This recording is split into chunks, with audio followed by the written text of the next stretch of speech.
What's up everybody, Alex here for another brand new video, and today we're going to be discussing the top 5 features for the Nintendo Switch.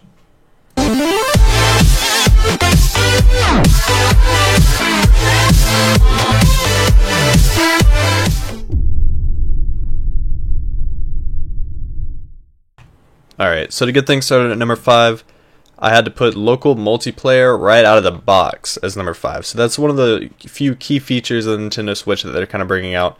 They're bringing together that sense of having people that are nearby you, friends, family, being able to play together in the same room, essentially, like couch playing, like you used to back in the good old days.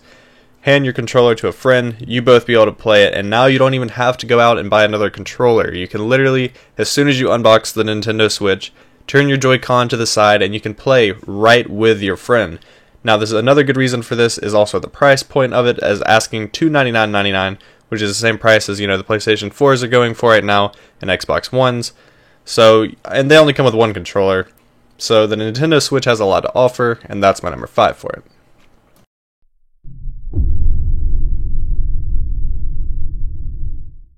Alright, so next up, a huge breakthrough for Nintendo. They're finally branching out into third-party games. That is right. I'm sure you've heard of this by now, but Nintendo's already announced that they're indeed working on a version for Skyrim. They have FIFA that they said is a game that's going to be specifically made for the Nintendo Switch. They're going to modify it to be used for the Switch itself, so I'm not sure what all the new features are going to add to that, but it is for sure that they are going to make it. I can only imagine being able to play Madden 18 with my friends on a Nintendo Switch anywhere I go. That kind of goes back to the whole local multiplayer right out of the box thing, as I said in number 5, but still nonetheless it'd be really cool, say if you're going on a road trip, being able to pull out your Nintendo Switch, taking off to the Joy-Cons, handing one to your friend, and being able to play Madden on the go. So that's another, I'm not saying that Madden is, coming out for the Nintendo Switch, but if they're allowing 2K18 into it, they might as well go ahead and add all the sports into it. So, but at least even basketball, 2K18 on the go seems pretty awesome to me. So there's number 4 for me.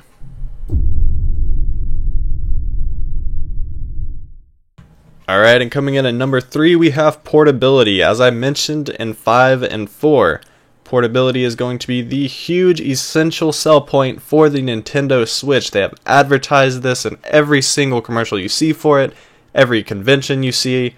There's always the Nintendo Switch being used in 2 different ways, at least 2 different ways. Tabletop mode, portable mode, and the regular docking mode.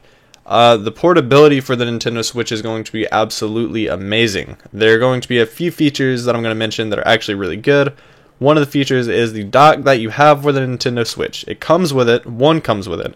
But say if you were to have multiple hooked up to different TVs, your friend has a Nintendo Switch, you want to bring it over to his house, you guys want to play together on your console, just bring it over, dock it, and whatever you were playing will appear on his screen. Say if you have say if you have 2 docks in your room, or not your room, that would be stupid, your house. So you got one room, say you're playing in your room, go into another room, the living room, right? You want to play with your friends, they're all out there, you got a bigger screen in the living room, dock it in there, you can all play now. The portability for this is also really awesome if you're going on trips like I mentioned in the past 2. So if you're going on longer trips, road trips across America, or wherever you drive at, you can always play the Nintendo Switch with you.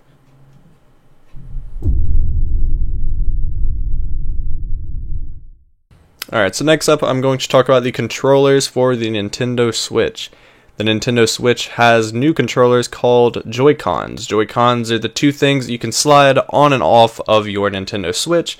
They can be used as single individual controllers per Joy-Con. So your left Joy-Con can be used as a controller, your right Joy-Con can be used as a controller, or you can, swipe them back on your Nintendo Switch and play them together, or you can take them off, and for more relaxed gameplay, you can actually hold one in your left hand, one in your right hand, whatever angle or wherever you want to hold them at, you can play them as just an elongated controller, essentially.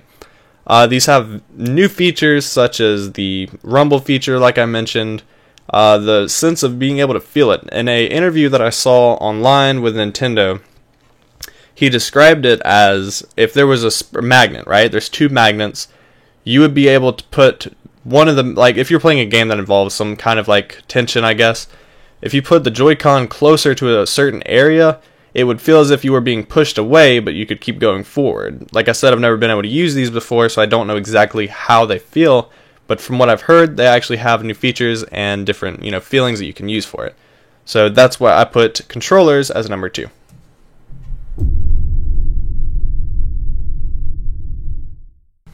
And finally, number 1. Number 1. I know I'm going to get hate for number 1, but I have to mention it because it does have pros. Yes, it is cons worthy, but it's still, it does have good things about it. And that is the online service for the Nintendo Switch. I know what you're thinking. I'm going to dislike this video and share it with people just to let them know not to watch the video because it's garbage. I know what you're thinking. I know.